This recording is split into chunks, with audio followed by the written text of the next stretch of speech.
What's up, everybody? Welcome to another episode of China Update, where I provide you guys with the most up-to-date political, economic, and geostrategic analysis on the world's number 2 economy. My name is Tony. Let's jump in. Okay, happy Friday, everybody. Weekend is almost upon us.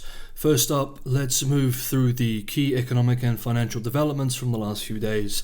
Today, Friday, the Communist Party's Politburo, the most powerful body in the country, vowed to beat COVID and to boost economic stimulus to save growth for the country this year, pledging to, quote, strengthen infrastructure construction in an all-around way, end quote, and to support the housing market.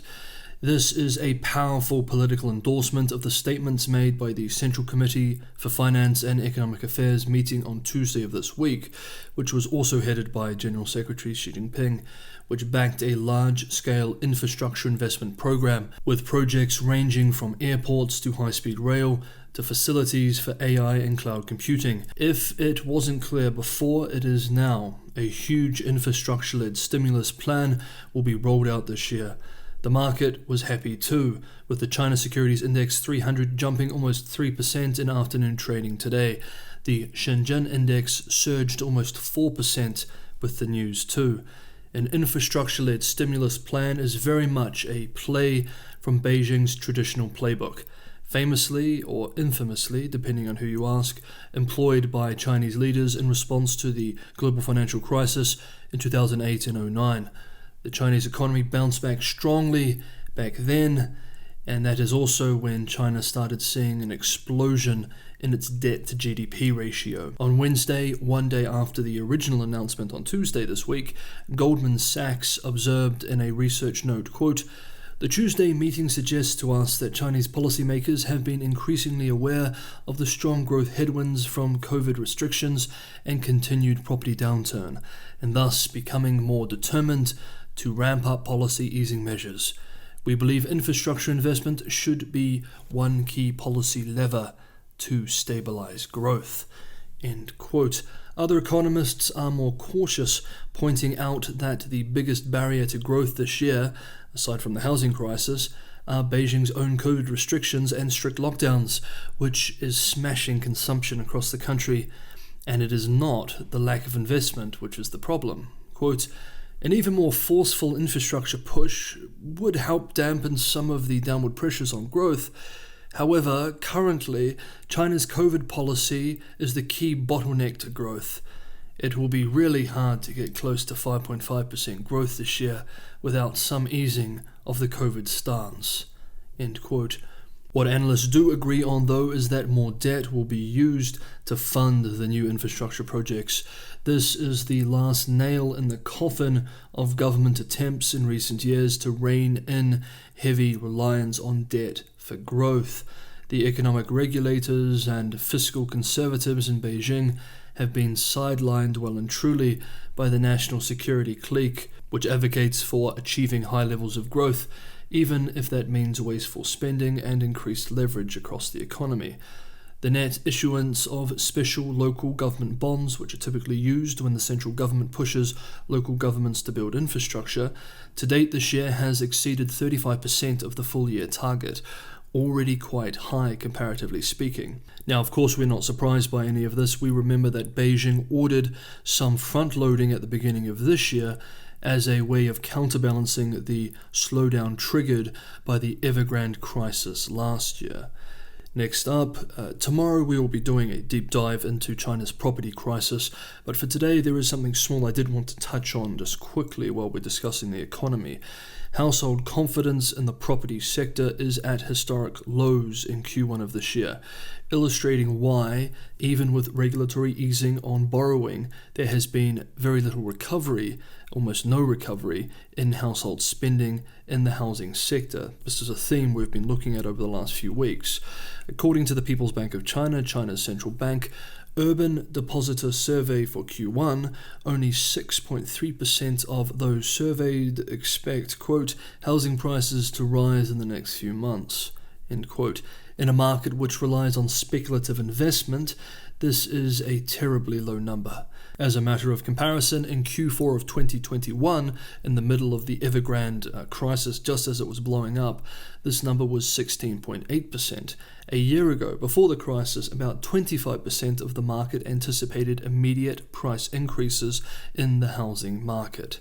So we can really see here that in Q1, household confidence that there was going to be any increase in housing prices is at a historical low. Like I said, there will be more on the housing crisis in China in tomorrow's video. As always, guys, if you're enjoying the content, don't forget to hit the like button. It's a huge help for a small channel that's growing like this one. And for anyone who wants to go the extra mile and help keep the channel sustainable, Patreon, Buy Me a Coffee, and crypto links are in the description below. Thank you so much, everybody, for the ongoing support. Let's continue. As we know, recent data from March has been quite poor. However, state media has focused on some of the bright spots in the numbers. For example, in an article today, state-run Global Times writes that the data released this week by the National Bureau of Statistics showed that profits at China's industrial companies grew 12% year-on-year in March. And, quote, if anything, this is the most obvious proof that the real economy has still been developing at a steady pace. End quote. If the numbers are accurate, that is a very fair point. However, not all economists agree, with one finance expert responding with this observation, quote, not really. When the profits of large companies grow much faster than GDP, this means, among other things, that large businesses are expanding their share of the economy at the expense either of small businesses, workers, and households, or the government. In fact, the surge in industrial profits has been balanced mostly by the weak performance of workers and, to some extent, smaller businesses. This is the opposite of what Beijing says it wants to do, but it is probably the automatic consequence of its supply-side policies. End quote. I tend to agree. Indeed, for the last few weeks, we have been discussing Beijing's preference for supply-side support of the economy over demand-side support. And finally, for part one on the economy of China, moving a little bit away from the economy and more towards geopolitics, we are learning from US government-funded news service Radio Free Asia and other sources that Indonesia will ask the Beijing-based China Development Bank to finance 75% of their nearly $2 billion cost overrun for the construction of a Beijing-backed high-speed rail project. The line, which connects national capital Jakarta with the provincial capital of West Java province, is part of China's ambitious trillion-dollar Belt and Road Initiative. The cost of the rail line, projected to be completed next year, has grown to nearly $8 billion, almost 1% of Indonesia's total GDP. Okay, next up we continue to follow the good, the bad and the ugly when it comes to the lockdown developments in the People's Republic of China. Let's start with Shanghai, and frankly, the news is mixed. Let's start with the more positive news. According to local authorities at a special press conference in Shanghai today, Friday, as many as 12.3 million Shanghainese residents, almost half of the population of the city, are now living in so-called low-risk areas. This means that for them, less strict lockdown rules apply, including the ability, in principle at least, to now leave apartments and walk around outside.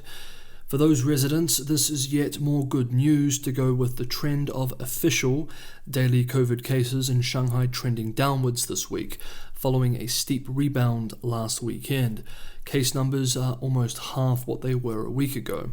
Shanghai, the epicenter of the country's worst outbreak in almost 2 years, basically since the original Wuhan outbreak and arguably worse than the Wuhan outbreak, has logged more than 540,000 official local cases since the 1st of March, and these are mostly asymptomatic. Now that's the positive news. The not so positive news, of course, is that over 10 million residents are still in strict lockdown. Officially recognized cases are still in the thousands by the day, and new local cases are still being discovered outside the closed-loop management system of the quarantine facilities. Indeed, on Thursday, the number of people living in so-called high-risk, sealed and controlled zones, that is, they're subject to the strictest lockdown measures in the city, was still over 5 million, though this number is coming down. The medium risk residents, which are just under 6 million people as of today, they are mostly allowed in principle to leave their apartments, but they are not allowed to leave their residential compounds. As such, due to this mixed nature of the news we're seeing over the last few days, it's still very difficult to predict when greater degrees of opening up can occur in the city. And of course, it's still too early to say if Shanghai has really turned the corner. An outbreak or a mistake could deteriorate the situation once again. But we continue to keep our eye on the financial hub.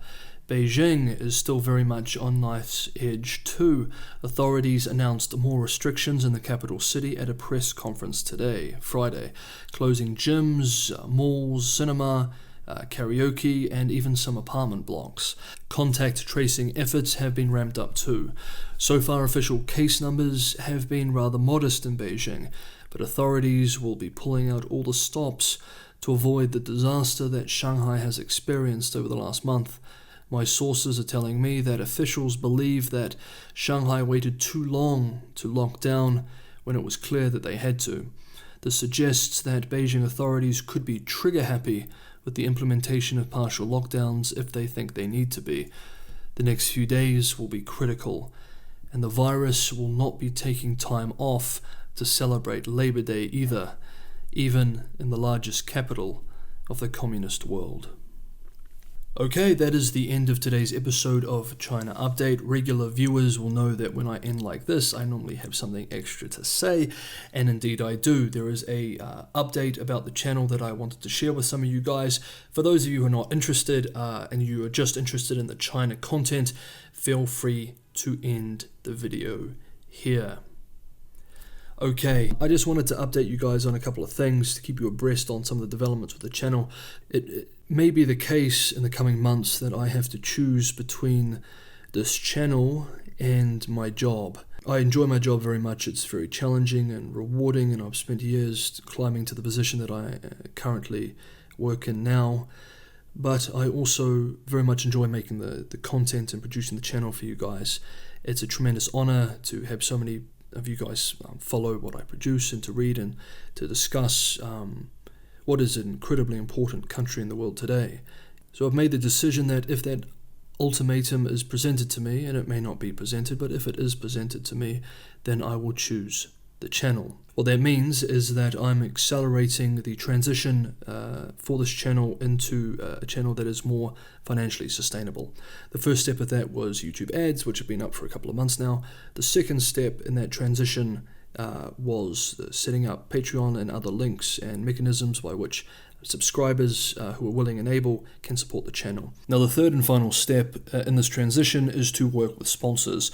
I've had dozens of companies that have reached out over the last few months, and I'm going to begin the process of trying to find companies that I would be very excited to work with, sponsors that I feel comfortable promoting. I use their product, I'd be happy to promote their product or their service to friends and family, and that I feel like I can build a long-term collaborative relationship with. So in a nutshell, I just wanted to update you guys on this situation and let you know that this final step will probably start rolling out over the next month or so.